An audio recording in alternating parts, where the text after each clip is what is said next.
Ulizeni wazazi wenu wakati walikuwa wanasomesha watoto na pesa ya kahawa na majani chai na maziwa, pesa hiyo iliishia wapi? Iliishia wapi? Ndio tabu ingie. Na mimi nawaongolesha vijana kwa heshima, kwa sababu mimi nawapenda. Lakini mujiulize, yale munayaona, yes, you want more. It is normal.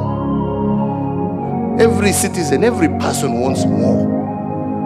But you should also ask, where and why? Where were we and where are we? Na wakati nawaonesha vile tunawaonesha sasa, sio kusema ya kwamba tumefanya yote, bado kuna mengi ya kufanywa. Alright? Lakini mkumbuke